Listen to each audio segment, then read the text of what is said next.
अस्सलामुअलैकुम। बोल न्यूज के साथ मैं हूं फराज अहमद और मैं हूं अफशीन कुरैशी। हेडलाइंस आपने जानी, बुलेटिन का आगाज करेंगे। मरियम नवाज मुल्क की तारीख की पहली खातून वजीर आला बन गई। गवर्नर बलीगुर रहमान ने हल्फ लिया। वालिद और चचा ने गले लगाकर मुबारकबाद पेश की। ऐवान के 220 अरकान का मरियम नवाज का एतमाद का इजहार। सुन्नी इत्तेहाद कौंसिल ने इजलास का वॉकआउट और वोटिंग का बॉयकॉट किया। नौ मुंतखब पहले ही खिताब में अपोजिशन को खैर सगाली का पैगाम दिया गया। सिर्फ मुस्लिम लीग नून की नहीं, पूरे पंजाब की वजीर आला हूँ, सबके साथ मिलकर काम करना चाहती हूँ। मेरा वजीर आला बनना हर पाकिस्तानी खातून के लिए एक एजाज है। तारीख रकम हो गई। कौम की बेटी मरियम नवाज मुल्क की तारीख की पहली वजीर आला बन गईं। 220 वोट लेकर पाकिस्तान की तारीख की पहली वजीर आला मुंतखब हुई। मोहतरमा मरियम नवाज शरीफ साहिबा को बहसीयत वजीर आला पंजाब मुंतखब करार दिया जाता है। वजीर आला के ऐलान के बाद हॉल मरियम के नारों से गूंज उठा।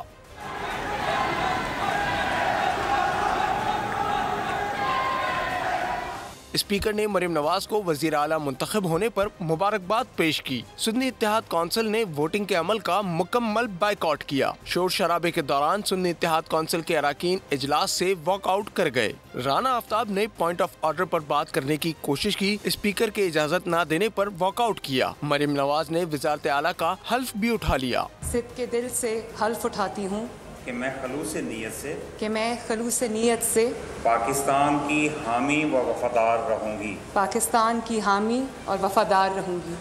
हल्फ बर्दारी की तकरीब गवर्नर हाउस पंजाब में हुई। गवर्नर पंजाब मोहम्मद बलीगुर रहमान ने मरियम नवाज से हल्फ लिया। वालिद नवाज शरीफ और चाचा शहबाज शरीफ भी हल्फ बर्दारी की तकरीब में शरीक थे। दोनों ने गले लगाकर मरियम नवाज को मुबारकबाद पेश की। मरियम नवाज को वजीर आला ऑफिस आमद पर गार्ड ऑफ ऑनर भी पेश किया गया। पुलिस के चाक और चौबंद दस्ते ने सलामी दी। जुल्म और इंतकाम का निशाना बनाने वालों की शुक्रगुजार हूँ, जिनकी बर्बरियत के सबब आज मुल्क की पहली खातून वजीर आला मुंतखब हुई।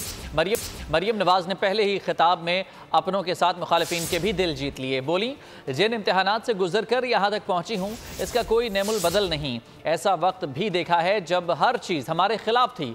मेरे दिल में किसी से इंतकाम लेने की कोई ख्वाहिश नहीं। अपोजिशन को साथ चलने की दावत दे दी। गुजर कर मैं यहाँ पहुँची हूँ, ऐसी ट्रेनिंग से गुजारा है कि जिसका कोई नेमुल बदल नहीं।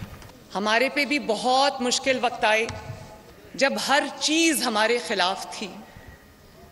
मुश्किलात थी, मसाइब थे, जुल्म बर्बरियत का निशाना बनाया गया। इंतकाम का निशाना बनते हैं, विक्टिमाइजेशन का आप निशाना बनते हैं, तो लोग ये एक्सपेक्ट करते हैं कि आपके दिल के अंदर इंतकाम का जज्बा होगा। कि मेरे दिल में किसी के लिए ना इंतकाम का कोई जज्बा है, ना बदले का कोई जज्बा है। मैं उन सब की भी वजीर आला हूँ जिन्होंने मुझे वोट नहीं दिया। कि मेरे दफ्तर के दरवाजे, मेरे दिल के दरवाजे, मेरे चेंबर के दरवाजे हर वक्त 24/7 उनके लिए भी उसी तरह खुलें जिस तरह मेरी जमात के कारकुन के लिए खुले। पाकिस्तान के, पंजाब के अवाम का भी शुक्रिया अदा करना चाहती हूँ जिन्होंने इस मनसब के लिए मुझे नामजद किया। अपना ये एजाज़ जो आज एक तारीख बनी है कि आज कुर्सी पे पाकिस्तान की पहली खातून वज़ीर आला खड़ी है। आज से पंजाब भर में दवाएं मुफ्त हो गईं। हेल्थ कार्ड बहाल होगा। एयर एम्बुलेंस भी जल्द परवास भरेगी। अवामी लीडर ने पंजाब असम्बली में अवाम के लिए तरजीहात बता दी। पंजाब के हर जिले में दानिश स्कूल बनाने का ऐलान। कहा, कम अज़ कम 5 IT सिटीज़ बनाएंगे। रमज़ान मुबारक के लिए मुस्तहिकीन को उनकी दहलीज पर उनका हक़ पहुँचाया जाएगा। किसी खातून को हरासा करना मेरी रेड लाइन है। ट्रांसजेंडर के लिए पैकेज लाने का भी ऐलान कर दिया। इंशाल्लाह विदिन 12 वीक्स हम पाकिस्तान की, पंजाब की पहली एयर एम्बुलेंस शुरू करने जा रहे हैं। जो पाकिस्तान का पहला हेल्थ कार्ड 2015 में बनाया था, वो पिछले कई सालों में वो करप्शन का शिकार हुआ। मैं उसको रीडिज़ाइन करके इंशाल्लाह हम बहुत जल्द इफेक्टिव हेल्थ कार्ड जो है वो दोबारा पाकिस्तान, पंजाब की आवाम के लिए हम लेकर आएंगे। कि तमाम इमरजेंसीज़ जो हैं गवर्नमेंट हॉस्पिटल्स की, उनमें आज से हम इंशाल्लाह ताला फ्री मेडिसिन शुरू करेंगे। मेरा ये दिल करता है कि पंजाब के हर डिस्ट्रिक्ट में कम से कम एक दानिश स्कूल हो। इसी तरह मैं चाहती हूँ कि पंजाब में जो IT पार्क्स बने, IT सिटीज़ बने, रिलीफ पैकेज अल्हम्दुलिल्लाह बनाया है निगहबान के नाम से, जिसमें तकरीबन 65 से 70 लाख जो सामान है, रमज़ान का जो पैकेज है वो उनके घरों पर डिलीवर होगा। मैं ख़वातीन के लिए एक बेहतर पंजाब बनाना चाहती हूँ, एक महफूज पंजाब बनाना चाहती हूँ। किसी खातून को हैरेस करना, हरासा करना मरियम नवाज शरीफ की रेड लाइन है। ट्रांसजेंडर्स के लिए मैं एक खसूसी पैकेज बना रही हूँ, उसका ऐलान भी मैं बहुत जल्द करूँगी। मुराद अली शाह मुसलसल तीसरी बार वज़ीर आला सिंध मुंतखब हो गए। मुराद अली शाह ने 112 वोट हासिल किए। MQM के अली खुर्शीदी को 36 वोट मिले। ऐवान जिए भुट्टो के नारों से गूंज उठा। मुराद अली शाह ने खिताब में कहा, कोशिश करूंगा दोनों साइड बिला तफरीक लेकर चलूं। सिंध के 25वें वजीर आला का इंतखाब। मुराद अली शाह मुसलसल तीसरी बार वजीर आला सिंध मुंतखब हो गए। As the chief minister of the province of Sindh, congratulation sir, मुबारक हो, बहुत बहुत मुबारक हो। इंतखाब का अमल मुकम्मल होने के बाद स्पीकर सिंध असेंबली ने ऐलान किया कि पीपल्स पार्टी के उम्मीदवार मुराद अली शाह 112 वोट हासिल करके वजीर आला सिंध मुंतखब हो गए हैं, जबकि MQM के अली खुर्शीदी ने 36 वोट हासिल किए। नताइज पर ऐवान जिए भुट्टो के नारों से गूंज उठा। जमात इस्लामी और आज़ाद उम्मीदवारों ने ऐवान में शदीद एहतजाज किया और नारेबाजी भी करते रहे। वजीर आला के इंतखाब में हिस्सा नहीं लिया और असेंबली से वॉकआउट कर गए। मुराद अली शाह ने खिताब में कहा, कोशिश करूंगा दोनों साइड बिला तफरीक लेके चलूं। 2018 और आज 26 फरवरी 2024 तीसरी बार अल्लाह ताला ने दोबारा मुझे दाखिल किया और आज भी मेरी यही दुआ है कि जब भी मेरी एग्जिट हो इसी सच्चाई और अल्लाह ताला की खुशनुदी के साथ हो। मुझे शहीद मोहतरमा बेनज़ीर भुट्टो भी बहुत याद आती है। अब हमें इस सूबे के लोगों की खिदमत वाकई करनी पड़ेगी। मुराद अली शाह का कहना था, अब हमें वाकई सिंध की आवाम की खिदमत करनी पड़ेगी। उम्मीद है सब आवाम की खिदमत का सोचकर मुस्बत किरदार अदा करेंगे। 2018 में 2013 से ज़्यादा सीटें ली थीं।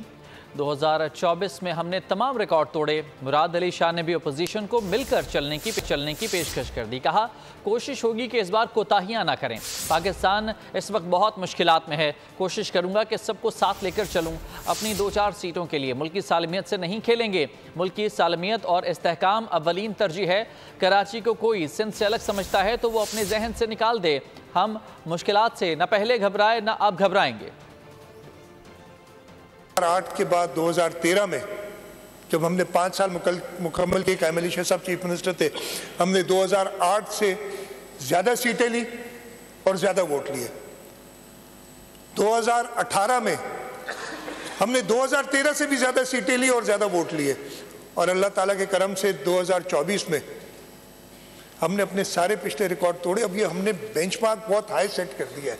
अब हमें इस सूबे के लोगों की खिदमत वाकई करनी पड़ेगी कि मैं दोनों तरफ को ऐसे ले जाऊं साथ कि मैं फ़र्क ना रखूं। कहे कि हाँ, हमें भी बहुत एतराज़ात हैं इलेक्शन पे, हमें भी खदशात हैं, लेकिन हम कानूनी रास्ता अपनाएंगे। अपनी 1 या 2 या 4 या 5 सीटों के लिए इस मुल्क की सालमियत से नहीं खेलेंगे। हम कानूनी बिल्कुल अपनी जंग लड़ेंगे और कोशिश करेंगे कि हमारे वो सीटें जो हमसे गई हैं वो वापस मिले। लेकिन सबसे पहले हमने इस मुल्क की सालमियत, इस मुल्क के इस्तेहकाम को देखना है। MQM MPA अब्दुल वसीम ने कहा है कि हम इतनी बार जिम्मेदार बने हैं, लेकिन आज भी लोग टूटी गलियों से परेशान हैं। महंगाई इतनी है, लोग डकैतियां करने लगे हैं। मुराद अली शाह तीसरी बार इस मनसब पर आए हैं। इस मनसब को सिंध के लिए बेहतर अंदाज में इस्तेमाल करें। अभी तो सब अच्छी बातें कर रहे हैं, आगे अच्छा भी करें। इतने बार जिम्मेदार बने, लेकिन आज भी लोग टूटे रोड, ख़राब गलियां, सेवरेज के मसाइल, गर्ज ये कि महंगाई इतनी ज़्यादा हो गई है, चोरी डकैतियाँ करने लगे हैं। महंगाई, बिजली, गैस, पानी, सेवरेज, आज भी सूबे सिंध के लोग लड़ रहे हैं। चांद पे नई नई जगहें ढूंढ रहे हैं और हम गटर के ढक्कन जो है वो सही से नहीं रख पा रहे कि ये जो मनसब तीसरी दफ़ा अल्लाह ने आपको अता किया है, इस ऐवान में जो मुश्किलात हैं, मसाइल हैं, इस सूबे सिंध के लिए इस्तेमाल किया जाए और उन इलाक़ों में कि जो जहाँ से मुंतखब होकर आया है, बिला किसी तासुब, बिला किसी तफरीक के, उन इलाक़ों के मसाइल को हल किया जाए। कि जो गलतियाँ हुई हैं हम भी उसे दरगुज़र करते हैं और आप भी उसको सरफ़ नज़र करें और एक अच्छी रीत जो है वो डालनी चाहिए और डालना चाहिए और आगे भी जो है इसी अंदाज में काम करना चाहिए। फरियाल तालपुर का कहना है कि हमारा एमपी इलेक्शन जीत कर आया है, नेक नियति के साथ सूबे और वतन के लिए काम करते रहेंगे, एमक्यूएम को साथ लेकर चलेंगे। उम्मीद है मुराद अली शाह मजीद मेहनत से काम करेंगे। हमारी पहचान सूबा सिंध है। इतनी आसानी से ये सीटें नहीं जीती हैं, बड़ा मुश्किल वक्त देखा है। हर एमपी ने अपना इलेक्शन जीता है, लड़के जीता है, मुस्कुराते हुए जीता है, लेकिन हम जीत के आए हैं अपना इलेक्शन कि आगे हमारा परफॉर्मेंस बेहतर से बेहतर होगा। हमारा अज़म है और हमारा ईमान है कि हम नेक नियति से इस सिंध सूबे के लिए काम करेंगे जैसे हमने पहले भी किया है। एमक्यूएम पाकिस्तान को अपने साथ लेके चलेंगे। हम साथ चलने वालों में से हैं। हमारे में बहुत पेशेंस है। हम सब के लिए काम करना चाहते हैं। हम इस सूबे के लिए काम करना चाहते हैं। हमारी पहचान ये सूबा है, हम सिंधी हैं। इलेक्शन होते रहेंगे, हमें कहाँ जाना है, हमें यहीं रहना है, इस धरती पे रहना है, इसी धरती में ही मरना है। सदर मुमलिकत आरिफ अलवी ने कौमी असम्बली का इजलास बुलाने की समरी वापस भेज दी। कहा पहले मखसूस नशिस्तें पूरी करें फिर इजलास बुलाएंगे। स्पीकर राजा परवेज अशरफ ने 29 फरवरी को इजलास बुला लिया।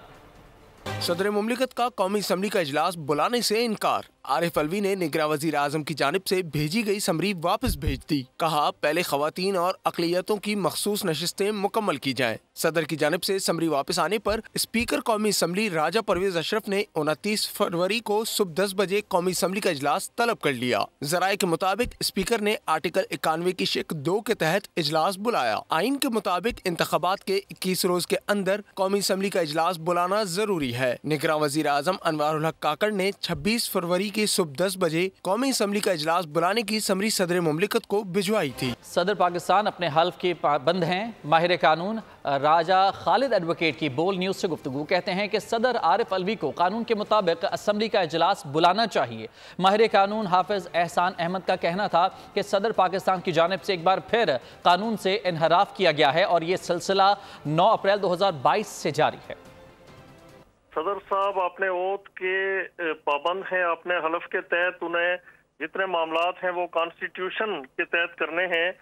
इलेक्शन होने के बाद कौमी असम्बली का इलेक्शन होने के 21 दिनों के अंदर आपको असम्बली का सेशन बुलाना होता है। उस मैंडेटरी आर्टिकल की, मैंडेटरी प्रोविजन की, उस क्लास की वायलेशन कर रहे हैं प्रेसिडेंट ऑफ पाकिस्तान। वो अपने आप को प्रेसिडेंट ऑफ पाकिस्तान साबित करने में नाकाम रहे और जो उनका कंडक्ट रहा है ये सारे दौरानिये में, तो वो पार्टी के रिप्रेजेंटेटिव के तौर पे, पार्टी के एक जाले मतवाले के तौर पे उन्होंने काम किया, ना कि एक इम्पार्शियल सदर के तौर पे। अब ये है कि मिनिस्ट्री ऑफ पार्लियामेंट्री अफेयर्स ने थ्रू प्राइम मिनिस्टर एक समरी भिजवाई थी प्रेसिडेंट ऑफ पाकिस्तान को, और प्रेसिडेंट ऑफ पाकिस्तान ने उसके ऊपर 1-2 दिन बैठ के आज जो उसको रिटर्न किया है। मेरा ख्याल ये है कि प्रेसिडेंट ऑफ पाकिस्तान ने कॉन्स्टिट्यूशनल डेविएशन एक दफा फिर की है, और ये प्रेसिडेंट का ऑफिस जो है अनफॉर्चुनेटली 9 अप्रैल 2022 से मुसलसल इस मुल्क के अंदर जो है वो कॉन्स्टिट्यूशनल डेविएशन या वायलेशंस के अंदर इन्वॉल्व है। सदर मुमलिकत ने इजलास क्यों नहीं बुलाया? पीपल्स पार्टी रहनुमा आरिफ अलवी पर बरस पड़े। शहरी रहमान ने सवाल उठाया कि ऐवान सदर से आइन शिकनी क्यों की जा रही है? 21 रोज में इजलास बुलाना जरूरी है। शर्जील इनाम मेमन बोले कि सदर आरिफ अलवी ने गैर आइनी तौर पर इजलास बुलाने में ताखीर की। मुल्क में इस्तेहकाम जरूरी है।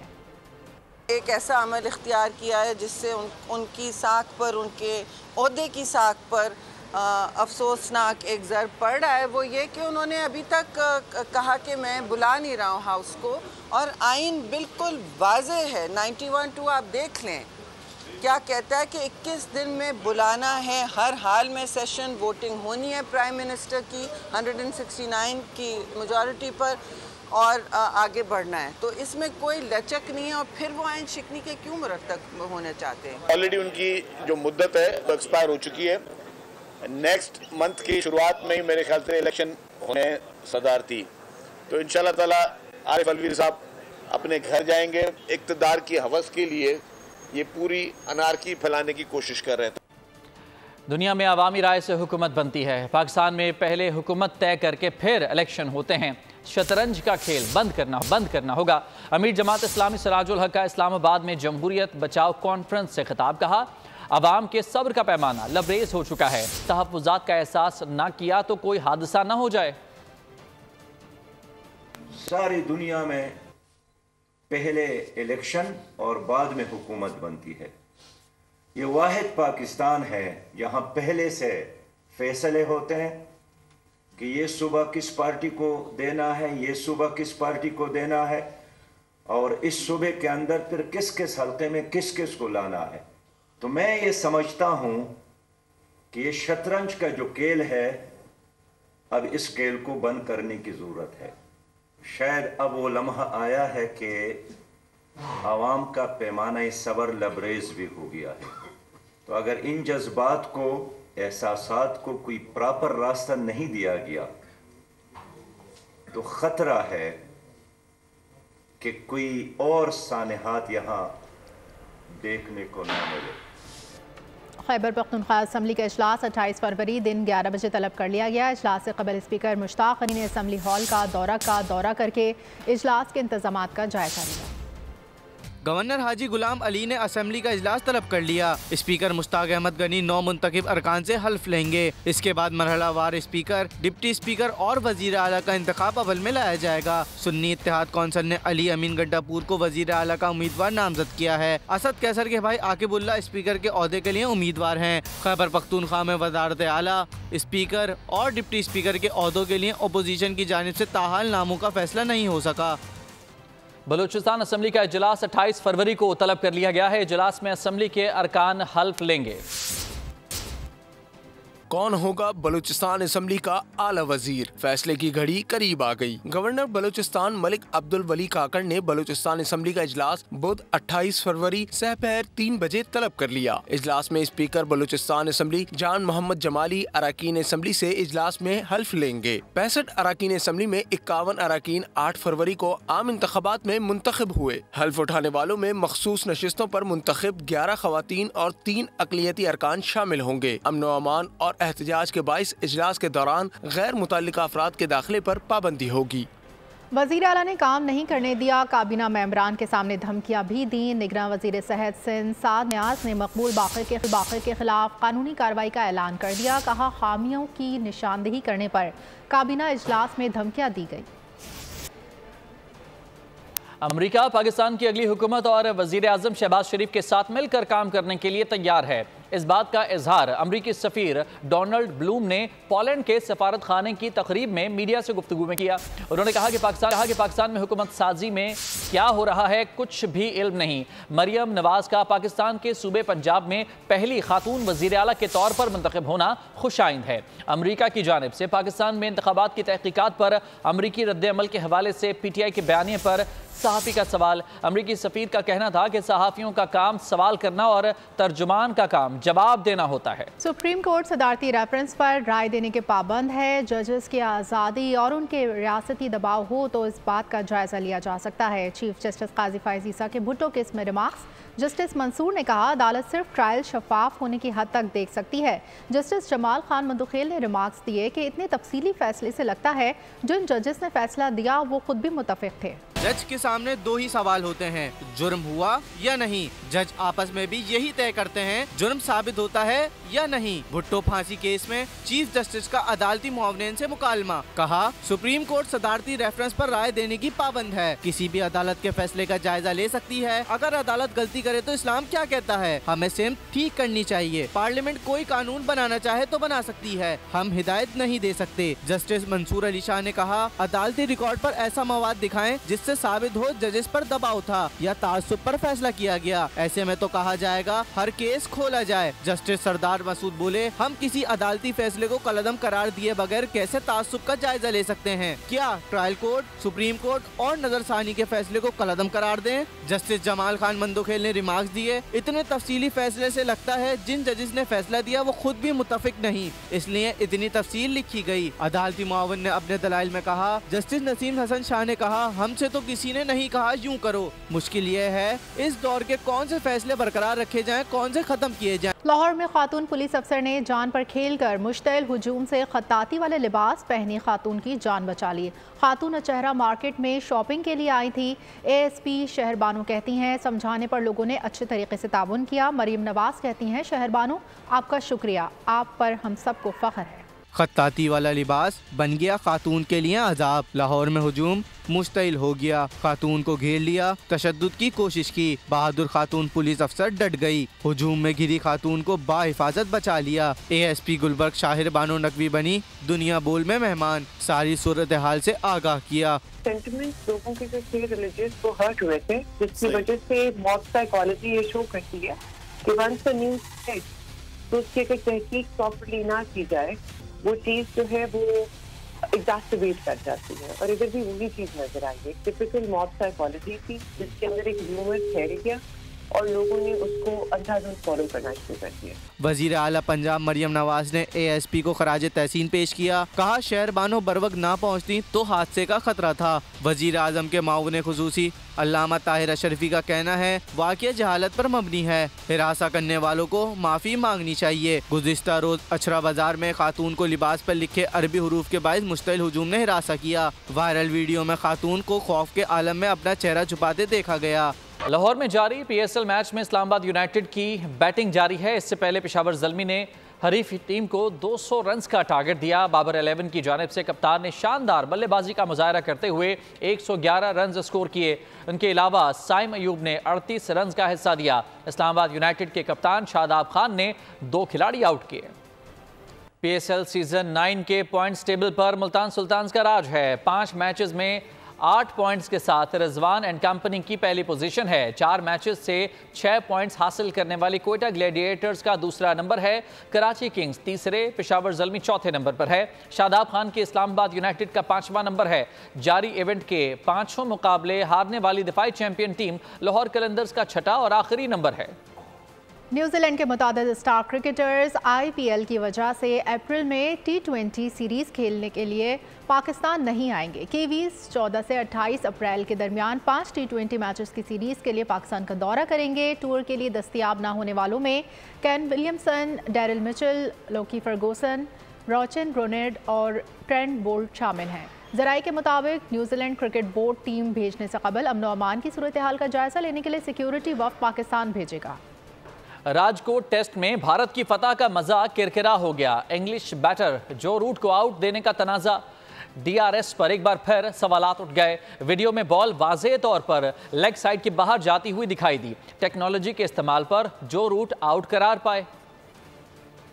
रियाज में सजा फैशन शो, सऊदी, पाकिस्तानी और रूसी मॉडल्स ने रैम्प पर अदाओं के जलवे बिखेरे, हाज़रीन से खूब दाद वसूल की। शुरा ने मलबूसात में खुसूसी दिलचस्पी ली और इवेंट का इनेकाद को सराहा। रियाज में रंगारंग फैशन शो, खूबसूरत और मुनफरिद मलबूसात की नुमाइश, हाज़रीन पलकें झपकना भूल गए। सऊदी, पाकिस्तानी और रूसी मॉडल्स की दिलफरेब अदाओं ने समा बांध दिया। शो के ऑर्गेनाइजर का कहना है कि इवेंट का मकसद सऊदी अरब में फैशन इंडस्ट्री को फरोग देना है। सऊदी अरेबिया फैशन वीक में ऑर्गेनाइज किया है, हमें यहाँ पे बहुत अच्छा रिस्पांस मिला है। यौम तसीस के मौके पर हमने सऊदी डिजाइनर्स को भी अपने साथ इसमें इन्वॉल्व किया है। पाकिस्तानी मॉडल्स ने कहा कि पहली मर्तबा सऊदी अरब में परफॉर्म करके अच्छा लगा। फैशन शो इनका था, मॉडल्स फैशन शो, और बहुत ही अमेजिंग था। यहाँ के लोग बहुत ही अच्छे हैं, प्यार करने वाले हैं, बहुत ही अच्छा अमेजिंग एक्सपीरियंस आता है। मुल्की और गैर मुल्की अफराद ने मलबूसात में खुसूसी दिलचस्पी ली और इवेंट के न्यूज़ बुलेटिन से फिलहाल इतना ही। मज़ीद खबरों और अपडेट्स के लिए आप विजिट कर सकते हैं हमारी वेबसाइट bolnews.com। देखते रहिए बोल न्यूज़।